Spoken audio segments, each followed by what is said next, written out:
जय हिंद, वंदे मातरम। स्वागत है आप सभी साथियों का गेंजेड लर्निंग गुरुजी प्लेटफॉर्म में। तो आपके लिए आज की जो प्रश्न लिए हैं वह प्रीवियस ईयर के प्रश्न लेकर हाजिर हुए हैं और बिहार टीचर एग्जाम के जो भी अभ्यर्थी तैयारी कर रहे हैं और अभी जस्ट एग्जाम होगा 27 तारीख से, उनके लिए ये जो प्रश्न होंगे बहुत ज़्यादा इंपॉर्टेंट होंगे, उनके लिए बहुत ज़्यादा हेल्पफुल साबित होंगे क्योंकि ये प्रीवियस ईयर के प्रश्न है, सोशल साइंस के प्रश्न होंगे। क्लास की पीडीएफ लेना चाहते हैं, पढ़ना चाहते हैं तो डिस्क्रिप्शन में टेलीग्राम चैनल का लिंक दिया गया है, आप लोग डाउनलोड कीजिए, वहाँ से सारी इन्फॉर्मेशन सारी पीडीएफ लीजिए और पढ़ाई कीजिए। ठीक है, कुछ ही दिन बाकी है तो इसलिए आप लोग इस समय प्रैक्टिस बहुत ज़्यादा जरूरी है। यहाँ पे देखेंगे हम लोग फर्स्ट प्रश्न पे। यहाँ पे जो फर्स्ट प्रश्न करे कि कनौज के लिए त्रिपक्षीय संघर्ष निम्नलिखित में से कौन कौन सी ताकतों के द्वारा लड़ा गया था। तो देखेंगे तो दूसरा ऑप्शन सही होगा, गुर्जर प्रतिहारों, राष्ट्रकूटों और पाल वंश के ताकतों के द्वारा इसको लड़ा गया था। ठीक है, इसमें जो त्रिपक्षीय जो संघर्ष रहा था, इसमें कनौज का जो था, कनौज का गंगा व्यापार मार्ग स्थित होना और रेशम मार्ग से जुड़े होने के कारण ये ताकतों के द्वारा ये जो त्रिपक्षीय संघर्ष लड़ा गया था, गुर्जर प्रतिहारों, राष्ट्रकूटों और पाल वंशों। ठीक है, आप लोग इस वीडियो को जितना हो सकेगा शेयर कर दीजिएगा, आप लोगों के पास जो भी ग्रुप होंगे। आगे देखेंगे प्रश्न 2 पे। इस तरह के प्रश्न बहुत ज़्यादा बार आए हुए हैं प्रश्न में, बीपीएससी जो फेज 1 और 2 का एग्जाम हुआ है उसमें इस तरह के प्रश्न बहुत ज़्यादा बार पूछे गए हैं और आएंगे भी इस बार। ठीक है, तो देख सकते हैं यहाँ पे वक्तव्य ए दिया गया है और बी दिया गया है। अब कह रहे हैं इस पर विचार करके हमको सही उत्तर का चयन करना है। वह स्टेटमेंट 1 और स्टेटमेंट 2 दिया गया है और स्टेटमेंट 1 में कह रहा है कि महाजनपदों के शासक केवल किसानों से नियमित रूप से कर वसूलते थे। ठीक है, और जो स्टेटमेंट 2 कह रहा है कि औजार बनाने और कृषि में उन्नति ने अनाज की अधिक पैदावार को बढ़ाया। ठीक है, यहाँ पे 2 स्टेटमेंट दिए गए हैं। अब यहाँ पे नीचे हम लोग देखेंगे तो इस स्टेटमेंट के पढ़ने के बावजूद हम लोग को क्या ये दोनों स्टेटमेंट जो वक्तव्य दिए गए हैं ये क्या ये सही लग रहे हैं या गलत लग रहे हैं। तो हम लोग तीसरा ऑप्शन को टिक करेंगे, एक गलत लग रहा है और बी सही लग रहा है। क्यों गलत लग रहा है? क्योंकि महाजनपदों के शासक केवल, यहाँ पे जो महाजनपदों के शासक केवल व्यापारियों तथा किसानों, यहाँ पे केवल देखिए यहाँ पे व्यापारियों होगा, व्यापारियों तथा किसानों, ये दोनों चीज होना चाहिए। व्यापारियों तथा किसानों से नियमित रूप से कर वसूलते थे, इसलिए ये जो वक्तव्य है ये गलत हो गया है। यहाँ पे व्यापारी और किसान दोनों आना चाहिए तब जाकर ये सही होगा। और बी तो आप लोगों को पता चल गया, बी ऑप्शन क्या है, सही है। ठीक है, कोई दिक्कत इसमें नहीं है। अब यहाँ पे थोड़ा सा महाजनपद के बारे में आप लोगों को बता देते हैं, ध्यान से सुनिएगा। जो 6ठी शताब्दी पूर्व में 16 महाजनपदों का उदय हुआ था। 6ठी शताब्दी पूर्व जो था उसमें 16 महाजनपदों का उदय हुआ था, जिसमें से मगध जो था वह सर्वाधिक शक्तिशाली जनपद के रूप में जाना जाता था। तो इसे ध्यान में रखिएगा, कुछ कुछ जो इम्पोर्टेंट पॉइंट नजर आएंगे मैं साथ ही साथ आप लोगों को बताते चलेंगे। तीसरा प्रश्न देखेंगे जो है कि अकबर के सर्वत्र शांति विचार का उदय हुआ क्योंकि अकबर के सर्वत्र शांति विचार का उदय हुआ क्योंकि उसे विभिन्न धर्मों और उनके रीति रिवाजों में रुचि थी। ऑप्शन यहाँ पे ए देखेंगे, फर्स्ट जो ऑप्शन है ये सही हो रहा है, क्योंकि अकबर के जो सर्वत्र शांति विचार का उदय हुआ क्योंकि उसे विभिन्न धर्मों और उनके रीति रिवाजों में रुचि थी। ठीक है, और 1582 में, इस डेट को याद रखिएगा, 1582 ईस्वी में अकबर ने सभी धर्मों के लेकर तौहीद ए इलाही, आप लोग याद रखिएगा, तौहीद ए इलाही या दीन ए इलाही नामक धर्म की स्थापना किए थे। कब? तो 1582 ईस्वी में। इस डेट को याद रखिएगा, दीन ए इलाही किसके द्वारा दिया गया है? तो अकबर के द्वारा स्थापना किया गया है। ठीक है, प्रश्न बढ़ेंगे चौथा नंबर जो प्रश्न है कि मुगल साम्राज्य की स्थिरता का आधार क्या था। तो मुगल साम्राज्य की स्थिरता का आधार भूमिकर जो आय का मुख्य साधन था। ये ऑप्शन देखेंगे, तीसरा ऑप्शन ये सही हो रहा है। ठीक है, आगे बढ़ेंगे प्रश्न 5 पे। यहाँ पे जो 5 नंबर प्रश्न है कि तुलसीदास की रामचरितमानस भाषा जो है लिखी गई थी। तो यहाँ पे देखेंगे तुलसीदास की रामचरितमानस हो जाएगा। ये जो रामचरितमानस जो है ये तुलसीदास के द्वारा लिखा गया है। कौन सी भाषा में इसको लिखा गया है? तो ऑप्शन हम लोग चौथा सही करेंगे, अवधी भाषा में लिखा गया है। कौन सी भाषा में लिखा गया है? अवधी भाषा में लिखा गया है। तुलसीदास की बात आया है तो तुलसीदास का जन्म कब हुआ था? तो तुलसीदास का जन्म राजापुरा में हुआ था। तुलसीदास का जन्म कहाँ हुआ था? तो राजापुर में हुआ था। कब हुआ था? तो 1532 ईस्वी में हुआ था दोस्तों। कब हुआ था? तो 1532 ईस्वी में हुआ था। ठीक है, इसे ध्यान में रखिएगा। तुलसीदास की रचना का भी बात करेंगे तो तुलसीदास की रचना है गीतावली, कवितावली, विनय पत्रिका, ये सारी जो है इनकी रचना है। प्रश्न बढ़ेंगे 6 पे। 6 नंबर जो प्रश्न यहाँ पे कर रहा है कि वे बौद्धों और जनों के कटु आलोचक थे और शिव और विष्णु के प्रति सच्चे प्रेम को मुक्ति का मार्ग बताते थे। वह कौन थे? सुंदर सा प्रश्न है। तो नयनार और अलवार, ये ऑप्शन नंबर ए जो है यहाँ पे पहला दिया गया है, ये सही होगा। नयनार और अलवार जो थे ये बौद्ध और जैनों के कटु आलोचक थे और शिव और विष्णु के प्रति सच्चे प्रेम की मुक्ति मार्ग बताते। अलवार जो थे ये 12 संत, अलवार ध्यान रखिएगा, अलवार जो थे ये 12 संतों का समूह था। अलवार 12 संतों का समूह था और जबकि जो नयनार था ये 63 संतों का समूह था। ये किसका था? 63 संतों का समूह था। ठीक है, तो इसे ध्यान में जरूर रखिएगा।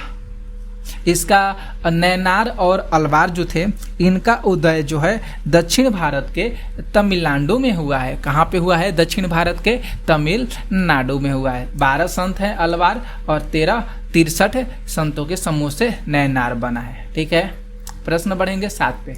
यहाँ पे जो 7 प्रश्न है कि गोंड जनजाति आज के समय में कौन से राज्यों में बहुसंख्या में फैली हुई है? मतलब सबसे ज्यादा कौन से राज्य में गोंड जनजाति पाई जाती है? तो हम लोग देखेंगे तो ऑप्शन यहाँ पे फर्स्ट सही होगा, छत्तीसगढ़, महाराष्ट्र और आंध्र प्रदेश।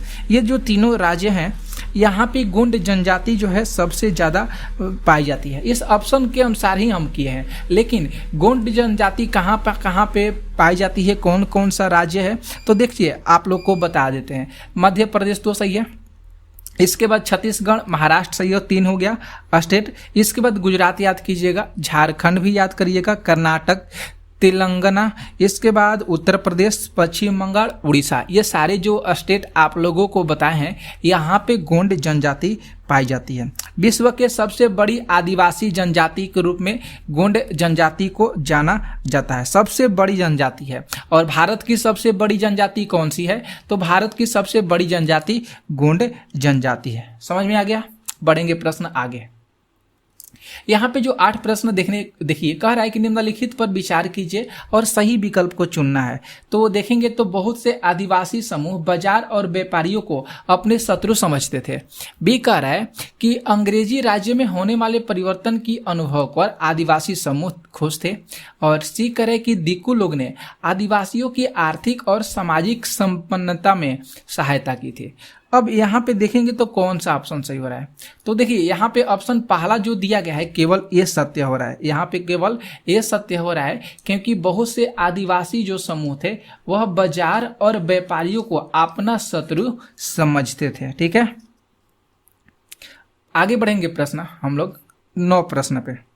यहाँ पे जो 9 प्रश्न कर रहा है कि सतनामी आंदोलन का गठन किसकी सामाजिक स्थिति को सुधारने के लिए किया गया था? सतनामी आंदोलन का गठन, तो यहाँ पे तीसरा ऑप्शन को सही करेंगे, मध्य भारत में चमड़े का काम करने वाले समूहों के लिए। मध्य भारत में चमड़े का काम करने वाले समूहों के लिए ये जो सतनामी आंदोलन का गठन किया गया था सामाजिक स्थिति को सुधारने के लिए, सामाजिक स्थिति को सुधारने के लिए। प्रश्न बढ़ेंगे 10 पे। 10 प्रश्न एक निम्नलिखित में से कौन से आंदोलन जाति उन्मूलन के विरुद्ध स्पष्ट रूप से अपने प्रभाव के क्षेत्र में मेल खाते हैं? बहुत सुंदर सा प्रश्न है। और बहुत अच्छा सा प्रश्न है, एग्जाम के पॉइंट ऑफ व्यू से बहुत ज़्यादा है। तो दोस्तों आप लोग देख रहे होंगे वीडियो को तो लाइक जरूर कीजिएगा और इस वीडियो को शेयर भी जरूर कर दीजिएगा। तो हम लोग तीसरा ऑप्शन को टिक करेंगे। यहाँ पे जो तीसरा ऑप्शन होगा ये सही होगा, सत्य शोधक समाज। कौन सा क्षेत्र जो है मेल खाता है? सत्य शोधक समाज। ये सत्य शोधक समाज की स्थापना ज्योतिबा राय फूले के नेतृत्व में किया गया था, जाति विरोधी आंदोलन के रूप में। सत्य शोधक समाज की स्थापना 24 सितंबर को हुआ था, 24 सितंबर 1873 ईस्वी में हुआ था इसकी स्थापना, ठीक है, ज्योतिबा फूलों के द्वारा। आगे बढ़ेंगे प्रश्न 11 पे। देखिए प्रश्न अच्छा है।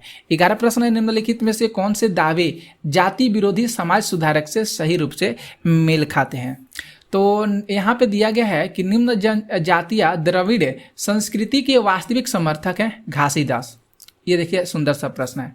जाति के आधार पर लोगों में भेदभाव नहीं करना चाहिए क्योंकि संपूर्ण मानवता एक ही जाति से संबंध रखती है, ये श्री नारायण गुरु। और शूद्र और अति शूद्रों को जाति भेदभाव को एकजुट होकर चुनौती देनी चाहिए, ये ज्योतिबा राय फूले, ठीक है। तो यहाँ पे देखेंगे कौन सा ऑप्शन यहाँ पे देखेंगे तो ऑप्शन नंबर ए और बी दोनों सही है। यहाँ पे ऑप्शन नंबर जो यहाँ पे जो जाति विरोधी समाज सुधारक का सही रूप है, यहाँ पे ऑप्शन ए और ऑप्शन बी दोनों सही है। प्रश्न बढ़ेंगे 12 पे। देखिए बहुत सुंदर सा प्रश्न है, इसी तरह के प्रश्न मिलेंगे। औपनिवेशिक भारत में प्रशासन के भारतीयकरण की मांग के लिए विषय में कौन से वक्तव्य जो स्टेटमेंट है वह सही है?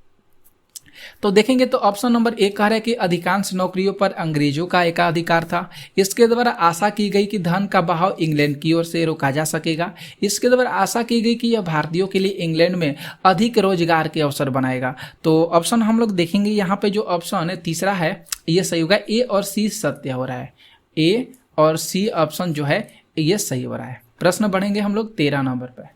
13 नंबर प्रश्न है कि रॉलेट सत्याग्रह के विषय में इन स्टेटमेंट पर विचार कीजिए और उचित विकल्प को चुनिए। तो रॉलेट एक्ट के विरुद्ध सत्याग्रह के लिए गांधी जी ने 1919 में घोषणा की। इस एक्ट में पुलिस की शक्तियां बढ़ाई गई और वहीं एक एक्ट आम आदमी के मौलिक अधिकार भी सशक्त करता है। 6 अप्रैल 1919 को अपमान और याचना दिवस के रूप में मनाया गया। तो देखेंगे दोस्तों तो ऑप्शन नंबर यहाँ पे जो सी ऑप्शन हो रहा है तीसरा देख लीजिए, ए और सी ये सही होगा। ए ऑप्शन ए और सी सही है, पहला ये और ये, ठीक है, क्योंकि गांधी जी ने रॉलेट एक्ट जो है 1919 में सत्याग्रह के लिए घोषणा किए थे 1919 में, ठीक है। 6 अप्रैल 1919 को अपमान और याचना दिवस के रूप में मनाया जाता है।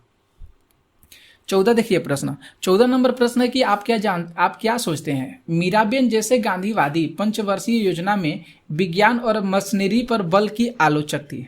यहाँ पे ऑप्शन अच्छा सा प्रश्न है। तो यहाँ पे देखेंगे इसमें लघु और नकारात्मक प्रभाव पड़ेंगे और भी घट जाएंगे। तो देखिए ऑप्शन हम यहाँ पे दूसरा सही करते हैं। इसमें पर्यावरणीय खतरों के कारण मानव जीवन पर दूरगामी प्रभाव देखने को मिलेगा, ठीक है। तो 14 ऑप्शन का बी ऑप्शन सही हो रहा है। 15 देखिए प्रश्न है यहाँ पे निम्नलिखित मानचित्रों के संदर्भ में कौन सा कथन सही है? मानचित्रों के संदर्भ में कौन सा कथन सही है? तो मानचित्र के 3 घटक हैं, दूरी, समय और चिन्ह है। और जब बड़े क्षेत्रफल वाले भाग जैसे महाद्वीपों देशों के कागजों दिखाना होता है तब हम छोटे पैमाने वाले मानचित्र का उपयोग करते हैं वहीं। और जब एक छोटे क्षेत्रफल वाले भाग जैसे गांव, हर, कस्बा और कागज पर दिखाना हो तो उसे बड़े पैमाने वाले मानचित्र का उपयोग करते हैं, ठीक है। तो यहाँ पे अगर हम लोग देखेंगे दोस्तों तो केवल बी और सी ऑप्शन सही हो रहा है। यहाँ पे कौन कौन सा ऑप्शन सही हो रहा है? तो ऑप्शन नंबर बी सही हो रहा है और ऑप्शन नंबर सी सही हो रहा है। प्रश्न बढ़ेंगे हम लोग आगे। 16 प्रश्न है कि निम्नलिखित लक्षणों के आधार पर महाद्वीप की पहचान कीजिए। लक्षणों के आधार पर महाद्वीप की पहचान कीजिए। तो यहाँ पे करें कि विषुववृत्त इस महाद्वीप के लगभग मध्य भाग से होकर गुजरता है। इस महाद्वीप का सबसे बहुत बड़ा भाग उत्तरी गोलार्ध में स्थित है। तो यहाँ पे देखेंगे तो ऑप्शन कौन सा सही होगा? तो देखने के बाद ऑप्शन नंबर तीसरा सही हो रहा है, अफ्रीका देश। कौन सा हो रहा है? अफ्रीका महाद्वीप के लगभग मध्य से होकर गुजरता है विषुववृत्त, ठीक है। प्रश्न बढ़ेंगे 17 पे। 17 प्रश्न है निम्न में से कौन सी पृथ्वी के ताप कटिबंध का अनुक्रम सही तरीके से रखा गया है? बहुत सुंदर सा प्रश्न है। तो उष्ण कटिबंध, दक्षिण शीतोष्ण कटिबंध, शीत कटिबंध, उष्ण कटिबंध, उत्तोष्ण कटिबंध और शीत कटिबंध। ये ए और बी ऑप्शन हमको लग रहा है सही होगा। ऑप्शन नंबर ए और ऑप्शन बी, ठीक है। ऑप्शन ए और ऑप्शन बी सही हो रहा है। आगे देखेंगे प्रश्न 18 प्रश्न है कि देशांतर के संदर्भ में निम्नलिखित में से कौन सा कथन सही है।